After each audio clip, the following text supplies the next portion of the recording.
दोस्तों, आज हमारे साथ खास मेहमान कांग्रेस पार्टी के जिला अध्यक्ष असलम खुर्शीद हैं और उनसे हम देश के मौजूदा हालात पर चर्चा करेंगे। साथ ही जो देश में हाथ से हाथ जोड़ो यात्रा निकल रही है और भारत जोड़ो यात्रा भी निकली है, उस पर भी चर्चा करेंगे। तो असलम खुर्शीद जी, आपका हमारे मौलिक शक्ति न्यूज़ में हार्दिक स्वागत। धन्यवाद, बहुत बहुत शुक्रिया। सबसे पहले ये बताइए कि ये मौजूदा सरकार में जो एक सरकार काम कर रही है, क्या लगता है आपको? कानून के हिसाब से काम कर रही है, कानून से हट के कर रही है? नहीं, ये सरकार पूरी तरीके से फेल्योर है, बिल्कुल फेल है। सिवाय इस बात के कि सांप्रदायिकता अप हो रही है। जो कुछ भी है देश में सांप्रदायिकता पनप रही है। कहीं हत्याएं हो रही हैं, कहीं जलाकर मारा जा रहा है। भ्रष्टाचार इस चरम सीमा पर पहुंच गया है कि कोई लिमिट नहीं है। महंगाई इस चरम सीमा पर पहुंच गई है कि कोई लिमिट नहीं है। सरकार झूठ पे झूठ बोल रही है और इस लेवल से झूठ बोल रही है कि हर सुबह जब पेपर उठा के देखें आप तो उसमें 10-20 हज़ार नौकरियाँ दे देते हैं ये लोग। वो कहाँ है नौकरी? कौन सी नौकरी है? किस जगह है? समझ में नहीं आता कि बेकारी इस लेवल से बढ़ रही है कि पढ़े लिखे लोग एम.कॉम, एम.ए, बी.एड तमाम डिग्री लिए हुए लोग मारे मारे फिर रहे हैं बुरी तरीके से, और सरकार उसके बाद उन्हें नौकरी की बात कह करके टाल देती है। अब वो नौकरी को ई रिक्शा चलाने को नौकरी मान ले या वो कोई कारोबार मान ले तो बात दूसरी है, या पकौड़ा तलने को मान ले तब भी तो बात दूसरी है। इसको वो अगर वो ये मानते हैं कि देश विकास की ओर जा रहा, मेरी समझ में नहीं आ रहा विकास की दो देश जो विकास की ओर जा रहा है। तो मोदी जी तो ये कहते हैं कि विपक्ष खास तौर से कांग्रेस उनको काम नहीं करने देती और उनको मतलब जो देश हित में काम कर रहे हैं हम, तो उससे सरकार ये विपक्षी जो काम नहीं करने देता। देखिए, विपक्ष का काम है जो कमियाँ सरकार की हों उसको उठाए, और वो सम्मानित राहुल जी हमारे, वो पार्लियामेंट हो चाहे सड़क हो, वो उठा रहे हैं उस चीज़ को। हमारे माननीय खड़गे जी जो राष्ट्रीय अध्यक्ष हैं वो उसको उठा रहे हैं। लेकिन पहला ऐसी विडंबना है इस देश की कि जो सही बात कहने वाला है उसकी बात को पार्लियामेंट से निकाल दिया जाता है। वो मिनट्स टू मिनट जो लिखा जाता है उसको निकाल दिया जाता है। हैरत की बात है, ऐसे हालात कभी हुए? भाजपा शासित राज्यों में जो बुलडोजर चल रहा है, तो उस पर क्या कहना चाहिए? भाजपा शासित राज्यों में चाहे उत्तर प्रदेश हो, उसमें अपराधियों पर बुलडोजर नहीं चल रहा। नहीं, अपराधियों पे जो चल रहा है वो चल रहा होगा अपराधियों पे भी, लेकिन मुझे ऐसा लगता है कि जैसे निजी दुश्मनी इनकी हो गई है, टारगेट बना करके ये हत्याएं कर रहे हैं, इनकाउंटर करा रहे हैं, और ये टारगेट बनाए हुए हैं इस बात का कि ये बुलडोज़र जो है, ये बुलडोज़र का एक भय दिखाते हैं। वो हिंदू मुस्लिम सिख ईसाई सब पर भय है। गौ रक्षा के नाम पर जो घटना हुई है घाटमिका में, तो उसमें नासिर और जुनैद को मौत के घाट उतार दिया गया, उनको जिंदा जला दिया, मतलब मरने की स्थिति में थे वो और उनको जिंदा जला दिया गया। तो इस बारे में क्या कहना है? निंदनीय है, निंदनीय है ये सब चीज़। इस देश में कानून नाम की कोई चीज़ नहीं रही है। देश में संविधान है, कानून है, अदालतें हैं, सब कुछ है।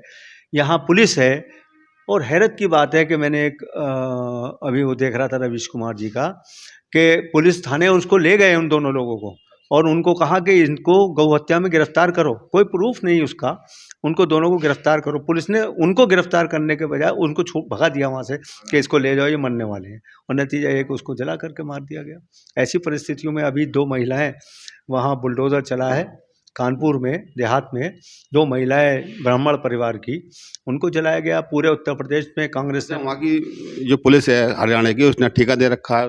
हाँ बिल्कुल, हरियाणा की पुलिस तो मतलब ऐसी हो गई है निहंग, जो चाहे कर लो, हरियाणा चले जाओ। अपराध दिन ब दिन बढ़ रहे हैं। मुरादाबाद इस तरह की घटना को अंजाम देने वाले क्या गौ रक्षक हैं या फिर उन्हें क्या मानते हैं, आतंकवादी मानते हैं? वो तो अपराधी हैं, गौ रक्षक नहीं है। वो लोग पैसे लेते हैं उन लोगों से जो गौ हत्याएं करते हैं या इस प्रकार के व्यापार करते हैं, उन लोगों से पैसे लेते हैं। जो पैसे नहीं देता उसको जला देते हैं, उसको मार देते हैं।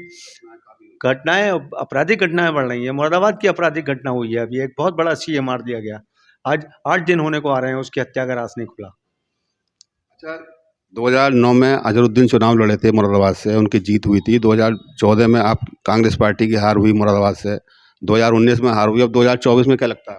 देखिए, 2009 में अजहरुद्दीन साहब चुनाव लड़े थे। मैं उस टाइम मुरादाबाद महानगर कांग्रेस का अध्यक्ष था, और बहुत कुछ मुझे उन्हें देखने को मिला चुनाव लड़ाने में। 14 में बेगम नूर बानो साहिबा लड़ी, और उनको इतनी जल्दी में टिकट दिया गया। उनको 10 दिन के लिए, 10 दिन पहले उनसे कहा गया कि टिकट लड़ें, चुनाव लड़ें। तो वो नहीं डेवलप हो पाई। और एक थोड़ा सा एक मुरादाबाद की मेंटलिटी है कि वो लोग ये देखते हैं कि क्या हुआ कैसे हुआ, एक भावनाओं में बह जाते हैं। उस भावनाओं का नतीजा ये हुआ कि सर्वे जीत गए। अगली बार चुनाव हुआ तो उसमें हमारे एसटीएसन साहब जीते। अच्छा, मुरादाबाद जो माना जाता है समाजवादी पार्टी का गढ़ माना जाता है, तो उसमें कांग्रेस पार्टी कैसे अपने जीत दर्ज कर पाई? नहीं, कांग्रेस ने 2009 में जीते नहीं जीते अजहरुद्दीन, तो गढ़ता तो कैसे जीत जाते हैं।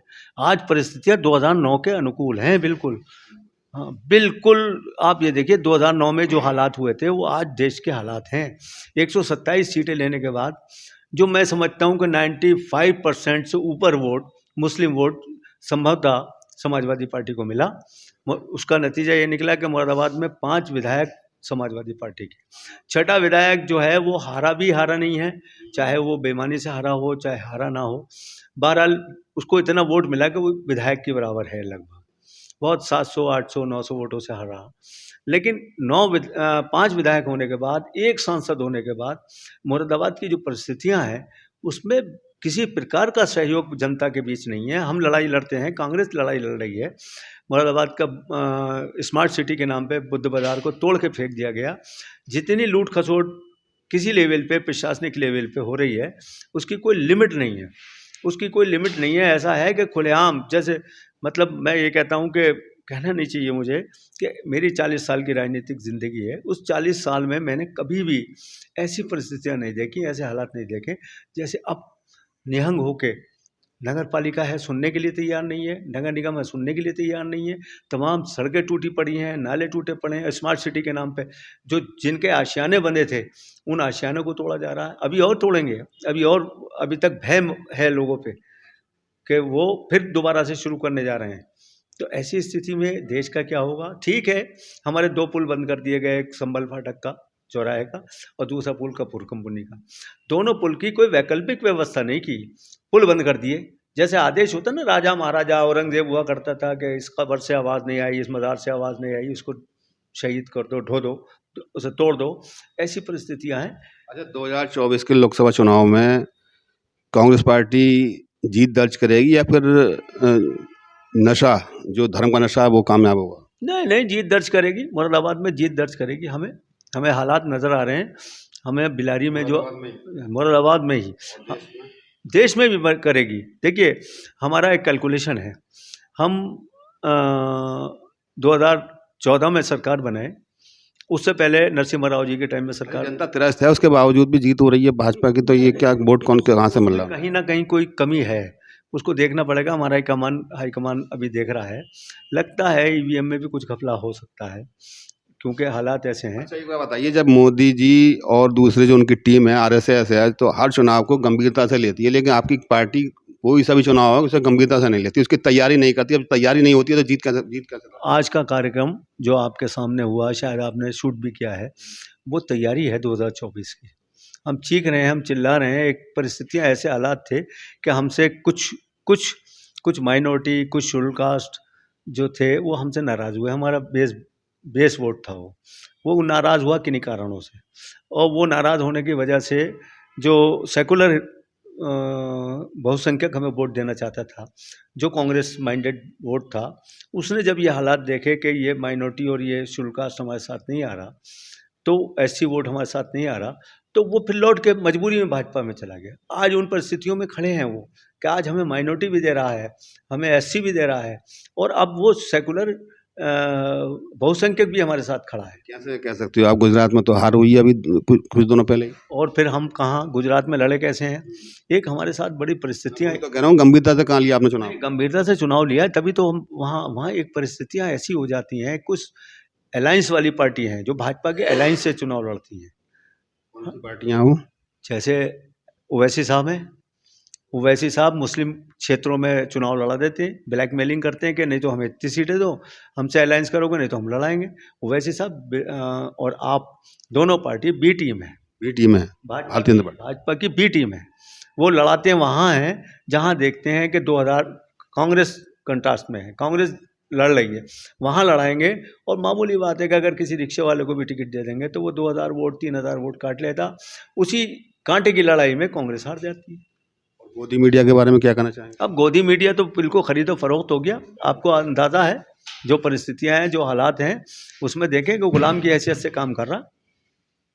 चलिए दोस्तों, ये थे हमारे साथ मुरादाबाद के कांग्रेस पार्टी के जिला अध्यक्ष असलम खुर्शीद जी। इन्होंने बताया कि आगामी लोकसभा चुनाव में कांग्रेस पार्टी की जीत होगी और भारतीय जनता पार्टी से जनता त्रस्त है और इन्हें मुंह तोड़ जवाब देगी।